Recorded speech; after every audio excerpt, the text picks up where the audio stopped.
What's going on, NBTR family? Something a little different today, but I got a video I wanted to put out showcasing a product that I've been using for a while.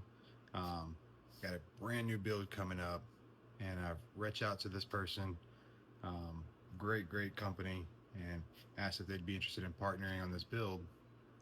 And they were all on board for it. So, got something I want to showcase today that I think everybody will be excited for. And it kind of fits the niche on different markets in the mini bike world. But hang tight, here we go.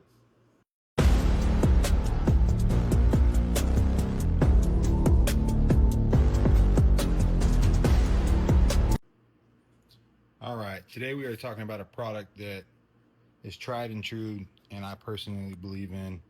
Been using this product for a couple of years now. That's going to be the Gage Warhead, particularly the 3225.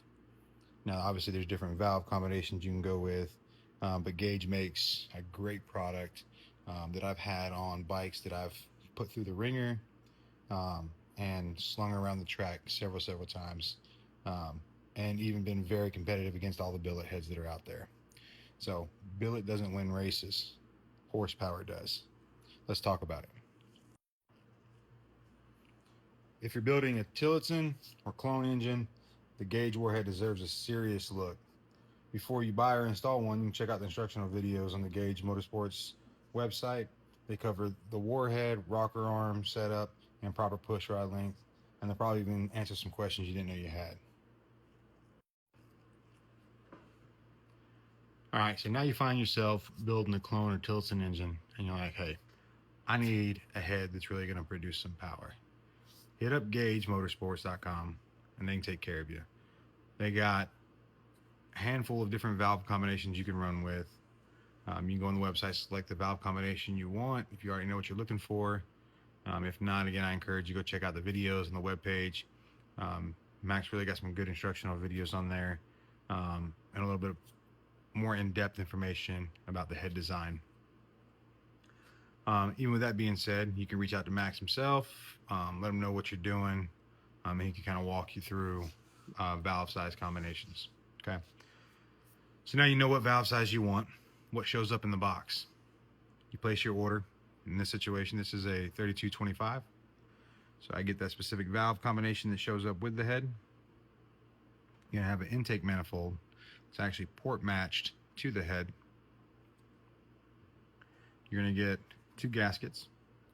You're gonna have the head side gasket that goes between the manifold and the head. And then you're gonna have the carburetor side gasket that goes between the manifold and the carburetor. Nice part on both of these gaskets, they're already port matched. Like I mentioned earlier, same thing on the intake manifold, it's port matched. As everyone knows, doing this yourself with the Dremel does take some time.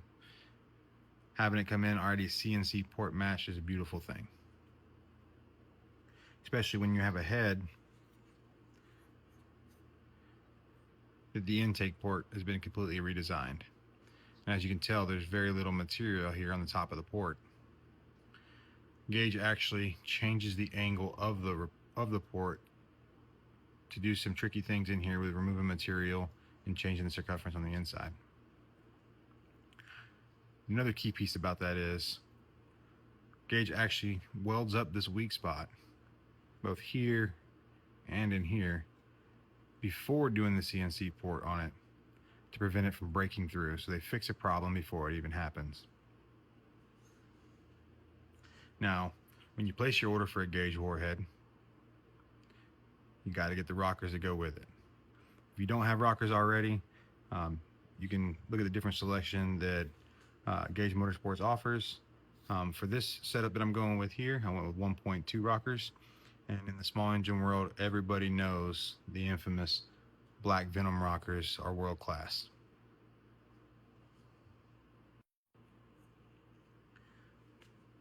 Something else I want to add here. This head was designed for racing specifically. This head's not designed to blow leaves across your driveway on a leaf blower. Gage spent over 4 years designing the CNC port on this. When this head was put up against the other top two in the cast world, This head produced 6 more horsepower while still flowing 10 less CFM. That shows you that flow numbers don't win races. Horsepower does, and the Gage Warhead is producing that. Using the same head combination on my dirt track bike, I've been able to outperform other billet heads in the market. Again, staying tried and true to the cast world, the Gage Warhead produces power. Something else that's unique to the Gage Warhead, but it doesn't have to be because they're actually sold separately as well. And that's going to be the F1 valve seats and the manganese bronze valve guides. So like I said, they're also sold separately, so you can jump on Gage Motorsports site and purchase those if you're a head builder, or if you're going to have your head built by somebody. You can purchase this material separate as well. Because when you're building one of these, no one has ever said this thing has too much horsepower. We're trying to get every bit out of it.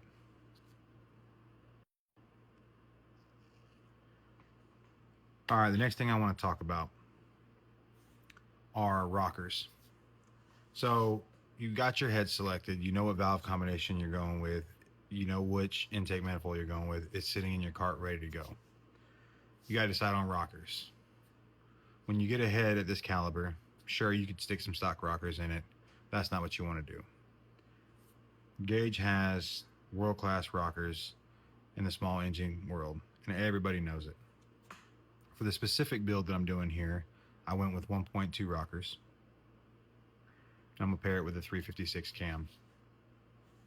The Gage 1.2 ratio rocker arms make more horsepower than competing rocker arms when set up properly. And again, you can jump on the website, and Max has some good informational videos, instructional videos there on rocker geometry. The biggest advantage is exceptional valve lash stability, keeping valve timing consistent throughout the race. While many racers are checking valve lash after every event, these rarely need it. There are cheaper rocker arms available if you don't mind finishing second. But with everything we spend on race engines, a few extra dollars help cross the finish line. First is money well spent. And I will tell you that firsthand. I've ran cheaper rockers, and I've had threads pull out of adjusters. I've had guides fail, different types of situations. But what I have never had issues with are with the Gage rockers. You can put them in there, set up the right geometry. If they need to be shimmed, you shim them. If they need to be clearance, you clearance them. But you set up the right geometry, and you're good to go.